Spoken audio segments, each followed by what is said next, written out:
So, please tell me how many kids you have. I have two children, How old? 2.5 and a year. And in your opinion, what's your biggest challenge as a parent? Um, Being able to give them enough attention and engaged enough while still maintaining the ability to give them independence to let them grow. So, to make yourself a better parent, do you ever turn to outside resources for help and advice? Absolutely. And in fact, I am dying to put my oldest into a preschool or daycare because I desperately want someone who is good at and wants to and has the energy, time, and motivation to do things that are structured and educational with him. Interesting. Do you, or I guess my question is, what kind of sources of advice do you turn to? Parents, online, friends, other moms. The online sources that you mentioned, can you give me some examples? Do you remember off the top of your head? Sure, yeah. There's a couple of blogs. Specifically, there's like one called Scary Mommy, and then there's one that's, yeah, literally Scary Mommy. And there's actually a psychologist that's online called Dr. Psych Mom, and she is genius, and she talks about, she's very down to earth, she's funny about relationships and parenting and how that works together and the psychology behind it and making it all work without losing your sanity. And then there's just other like random ones that you find through Facebook, through friends posting stuff, through Scary Mommy, through just tags, posts, random things that pop up on searches and news feeds and stuff like that. Are there sites that you turn to regularly? Um, there is.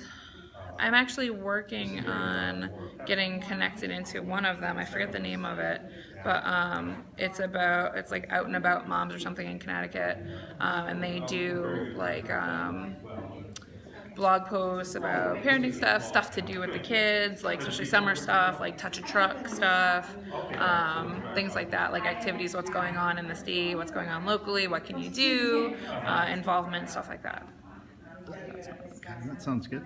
And do you subscribe to many parenting magazines? No. I used to subscribe to Parents, good and bad. I think there's, like, I used to subscribe to a lot of parenting email newsletters, like Baby Center, and I think Baby Center is more damaging than it is helpful because I still get the emails, but like if you actually pay any attention to them, up until you're probably the parent of a 2-year-old, there's all sorts of like, oh my god, am I doing this wrong? Oh my god, my kid isn't at this developmental milestone that they said that they should be at. I don't know if should I be doing something differently? What do I do? What do I, like, so the only point that like is really good is like, when you get to the point of like you're a parent of a 2-year-old, there's a thing that at that point you've reached like, oh my gosh, all this stuff is out there that says my kid should be doing this.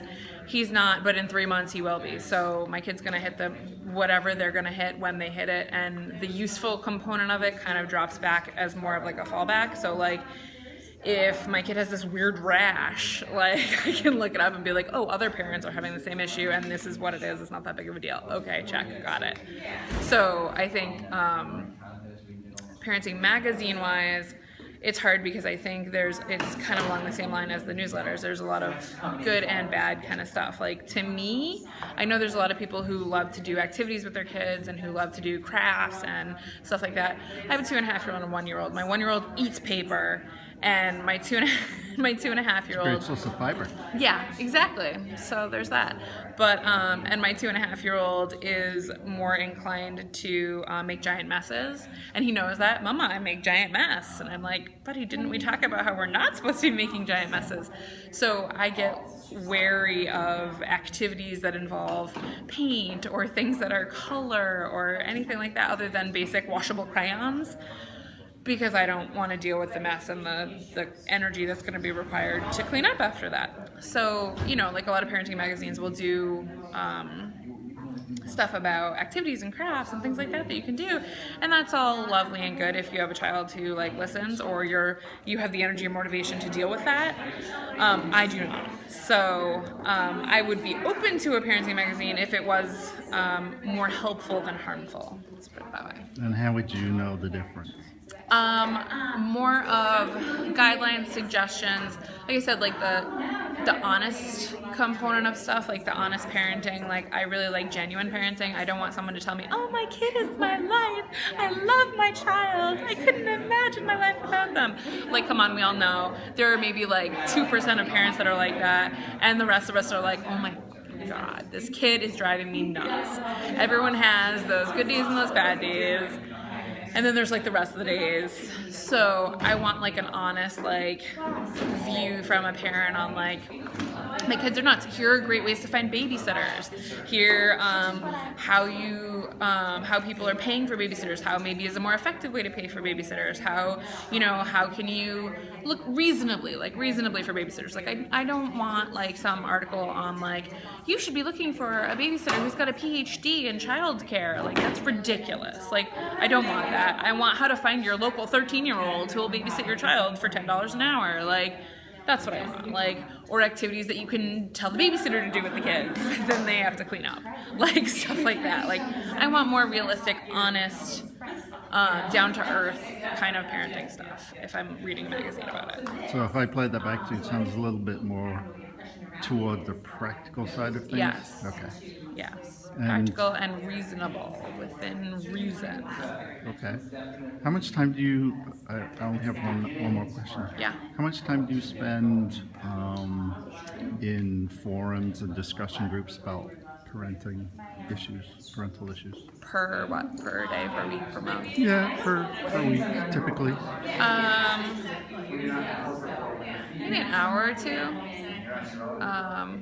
Yeah, when you combine it all, it's probably 10 minutes here, 10 minutes there, 15 minutes there, 20 minutes there. But I would say probably about an hour or two a week. On one specific issue, or you're... Different. It varies. It depends on what the day is, what the week looks like, what my kid is doing at that very moment, how much I'm trying to get away from my child at that very moment, that kind of thing. So. Okay. All right. Here's one last question for you. So, if there were an online resource available with exactly the kind of information you had, how much would that be worth to you in a dollar amount if it were a subscription model?